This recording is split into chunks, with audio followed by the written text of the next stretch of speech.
Hello, good evening అందరికీ. ముఖ్యంగా first అందరికీ, మీడియా వాళ్ళందరికీ, ఇక్కడ వచ్చి వేసిన వాళ్ళందరికీ సారీ. లేట్ అయింది, నా కొంచెం రావడం ఒక హాఫ్ అన్ అవర్ లేట్ అయింది, డిలే అయింది. అందరికీ సారీ చెప్తున్నాను దానికి.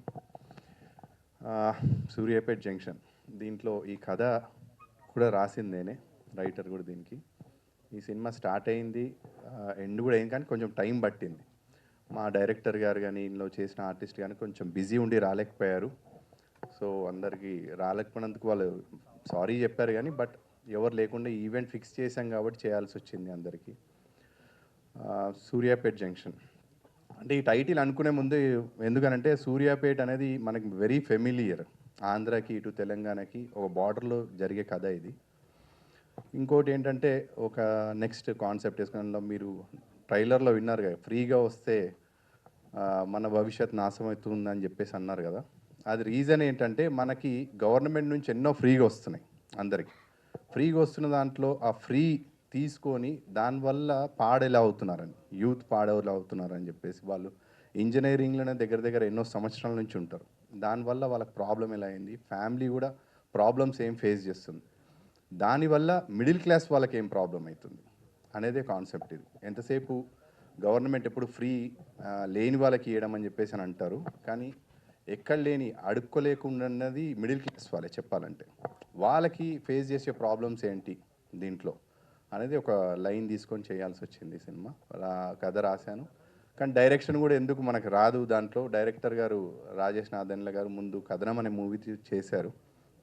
ఆయనను అడిగాను, ఆయన కూడా కథ విని బాగుంది నేను చేస్తానని ముందుకు వచ్చారు. దాని తర్వాత మనకు ఒక కొత్త అమ్మాయి కావాలి, దీంట్లో ఆల్రెడీ చేసిన అమ్మాయి కావాలి అని చెప్పేసి అంటే బెంగళూరు నుంచి నైనా గారు వచ్చారు. తనకి తెలుగు ఫస్ట్ ఫిలిం, కానీ కథ కూడా తనకు నచ్చి తను చేయాల్సి వచ్చింది. తెలుగు రాకపోయినా అర్థం చేసుకొని మరి తను బాగా చేశారు. నెక్స్ట్ ముఖ్యంగా చెప్పాలంటే మా సినిమా ఏది స్టార్ట్ కావాలన్నా, కొత్త వాళ్ళకి ఒక 1 రూపీ పెట్టాలన్నా, 2 రూపీస్ పెట్టాలన్నా ఏదైనా ఆలోచించాలి. సినిమా అనేది కొన్ని కోట్లతో సంబంధించింది. మా ప్రొడ్యూసర్స్ ఒకరు మా బాబాయే. నెక్స్ట్ కాట్రగడ్డ నాని గారు, అనిల్ గారికి ఈ కథ చెప్పినప్పుడు నా ఫ్యామిలీ ఫ్రెండ్ లాంటి వారే, మా ఫ్యామిలీ ఫ్రెండ్ ఆయన. దాని తర్వాత ఈ కథ చెప్పినప్పుడు నేను కొత్తగా మా ప్రయాణాన్ని తీశాను. మూవీ తీసినప్పుడు ఆయన చూశారు. మూవీ చూసి చాలా బాగుంది, కానీ కరెక్ట్ టైంలో రిలీజ్ రాకపోవడం వల్ల ఆ సినిమా అందరి ముందుకి కరెక్ట్గా చూడలేకపోయారు అందరూ. But we have very good applause and comments on YouTube channel. యూట్యూబ్లో పెట్టినప్పుడు అమెజాన్లో కూడా కొన్ని రోజులు రన్ అయింది, అందరు ఆడియన్స్ దగ్గర నుంచి మంచిగా వచ్చింది. సరే, దాని తర్వాత మనం ఈ నెక్స్ట్ ఏంటి అని చెప్పేసి ఆలోచించినప్పుడే ఒక కాన్సెప్ట్ ఓరియంటెడ్గా చేద్దామని చెప్పేసి నేను ఈ కథ రాశాను, సూర్యాపేట్ జంక్షన్ అని. అయితే ఫస్ట్ సపోర్ట్ కావాలి కాబట్టి ఫస్ట్ మా అనిల్ గారు ముందుకు వచ్చి నేను చేస్తాను ఈ మూవీ అని చెప్పేసి ముందుకు వచ్చి ఆయన ఫస్ట్ నాకు సహకరించి చేసినప్పుడు ఆయన మా బాబాయ్ ఇద్దరు కలిసి చేశారు. మా బాబాయ్ వచ్చారు కానీ రాలేకపోతున్నారు ముందుకి, శ్రీనివాస్ గారు. అనిల్ గారు కూడా ఆయన ఇక్కడ ఉండరు, ఆంధ్ర, ఆయన వేరే బిజినెస్లో అర్జెంటుగా వెళ్ళాల్సి వచ్చి రాలేకపోయారు. నెక్స్ట్ మూవీ రిలీజ్ టైంలో ఖచ్చితంగా ఇద్దరు ప్రజెన్స్ అవుతారు దీంట్లో, డైరెక్టర్తో సహా. వాళ్ళు రాలేకపోయారు, వాళ్ళ బైట్స్ అనేది మేము ఇన్స్టాలో పెడతాం, రాలేకపోయినందుకు పెడతా అన్నారు. కథ గురించి చెప్పాలంటే సార్, మన ఆడియన్స్ కానీ పబ్లిక్ కానీ ఎవరైనా కూడా మంచి కథ ఉంటే ఆదరిస్తారని నేను అనుకుంటున్నాను. థియేటర్స్లో కొత్త వాళ్ళు, ఇప్పుడు నేను కూడా ఒక పెద్ద స్టార్ అయితేనే మనం మ్యాక్సిమం ప్రిఫర్ చేస్తాము. బట్ మన ఆడియన్స్ ఎవరున్నాను కూడా కొత్త వాళ్ళది కూడా ఒక మౌత్ టాక్ వెళ్ళిందనంటే they will come and watch the movies. I trust that actually. అందుకని ఈ మూవీ రిలీజ్ కావడానికి కొంచెం మంచి థియేటర్స్ రావాలని చెప్పేసి ప్రయత్నిస్తున్నాను. అందుకే కొంచెం డిలే అయింది ప్రాజెక్ట్ అయితే, కానీ ఇప్పుడు ఒక ప్లాన్ తోటే ఈ మంత్ ఎండింగ్ వరకన్నా రావాలని చెప్పేసి ఆలోచిస్తున్నాం. ఇప్పుడు ఈ 7th అనుకున్నాం, కానీ 7th పెద్ద సినిమాలు ఉన్నాయి.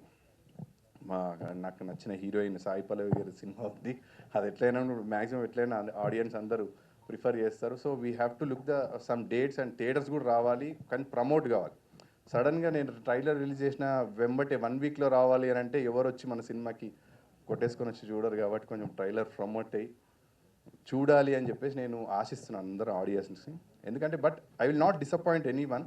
ఎవరు సినిమా చూసినా అని కూడా అది అద్రిపోయేటట్టు ఉంటుందని నేను చెప్పట్లేదు, కానీ చూసిన వాళ్ళు ఎవరు కూడా అది ఇదేం సినిమా రానైతే అన్నారు. ఐ ప్రామిస్ దట్ అది కంపల్సరీ బాగుంటుంది సినిమా. యాక్షన్ సీక్వెన్సెస్ కూడా ఏంటంటే రియలిస్టిక్ ఉంటాయి దీంట్లో. మ్యాక్సిమం యాక్షన్ సీక్వెన్సెస్ కూడా ప్లాన్ చేసాం, అవన్నీ సెట్లే మీరు చూసేసింది. కొంచెం కష్టపడ్డాం ఆ ప్రొడక్షన్ వైజ్లో అని కూడా దేంట్లో అయినా అని కూడా కష్టపడ్డాం. ఇందులో ఇద్దరు మ్యూజిక్ డైరెక్టర్స్, రోషన్ గారు, హరి గౌర గారు, హనుమాన్ మూవీ చేసిన తను. 4 సాంగ్స్ ఉన్నాయి దీంట్లో. ఇంకా ఇంకేం చెప్పాలంటే ముఖ్యంగా మా డైరెక్టర్ గారు కూడా ఎంత కథ రాసినా అని కూడా కథ మీద డిపెండ్ అయినంతకైనా చేయకుండా కథకి ఎలా కావాలో దాని ప్రకారమే ఆయన చేశాడు. ఆయన 100% ఇచ్చారు దీంట్లో డైరెక్టర్ గారు చెప్పాలంటే. నెక్స్ట్ ఆర్టిస్టులు ఎవరైతే భాషా గారు ఉన్నారు వాళ్ళు రాలేదు ఇంకా. మా సినిమాలు చేసిన తర్వాత ఐ ప్రౌడ్ దట్ చూసి నా దాంట్లో చేసిన ఆర్టిస్టులకు చాలామందికి మంచి మంచి అవకాశాలు వచ్చాయి దాంట్లో. అభిమన్యు సింగ్ గారు ఆయన కూడా యాక్చువల్గా ఆయనకి నరేట్ చేసింది ఫోన్లోనే, నేను పర్సనల్ కూడా కలవలేదు, ఫోన్లో కలిసి చెప్పినప్పుడే కథ. డైరెక్టర్ కాకుండా నేనే చెప్పాను ఆయన కథ చెప్పినప్పుడు. ఆయన నచ్చింది, బాగా నచ్చింది, వచ్చారు. ఆయన యాక్చువల్గా వచ్చేవాడు ప్రమోషన్కి. నెక్స్ట్ డే మన పోస్ట్ పోన్ చేయగలుగుతామని అడిగారు. ఆయన షూట్లో ఉన్నారంటే ఇప్పుడు లేదు, ఓకే కాదా సార్ ఆల్రెడీ ఫిక్స్ అయిపోయింది. యాక్చువల్ నిన్న చేయాలి మనము ఫంక్షన్, మళ్ళీ పోస్ట్ పోన్ ఈరోజు వచ్చింది అది, మళ్ళీ పోస్ట్ పోన్ వద్దు, అది ఎందుకు నెగిటివ్గా అనిపించడం అని చెప్పేసి మనం చేసేయాల్సి వచ్చింది. అందుకే మీకు ఈ స్టేజ్ మీద మేము 4 ఐదుగురమే ఉన్నాం, లేకపోతే ఫుల్ అయ్యేది స్టేజ్ అయితే. అండ్ ఇది నా 3rd మూవీ. దీంతో ఆడియన్స్ అందరు చూసి కొంచెం బాగుంటుందని చెప్పేసి నేను అనుకుంటున్నాను. ఐ ఆల్సో బిలీవ్ దట్ మీరందరూ కూడా చూసి థియేటర్లో నన్ను ఆదరిస్తారని చెప్పేసి మనస్ఫూర్తిగా కోరుకుంటున్నాను. It's a good concept. And నన్ను సపోర్ట్ చేసినందుకు ప్రొడ్యూసర్స్తో పాటు నా ఫ్రెండ్స్, ఇప్పుడు డాక్టర్ వినయ్ అని చెప్పేసి అన్న, మధ్యలో ఎన్నో అడ్డదంకులు వస్తాయి కదా, ఫైనాన్షియల్ ప్రాబ్లమ్స్ వస్తాయి ఫిలింలో.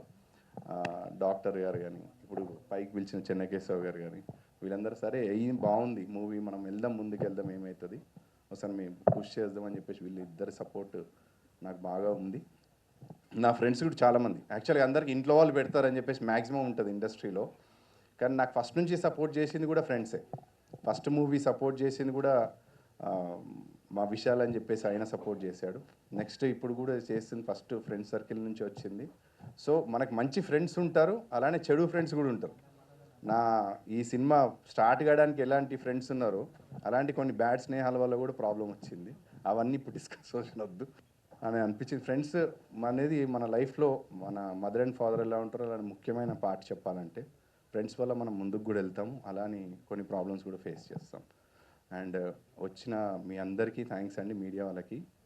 I hope that you bless me and push this movie forward అని చెప్పేసి అనుకుంటున్నాను. Thank you very much. Thank you విశ్వ, థ్యాంక్ యూ సో మచ్.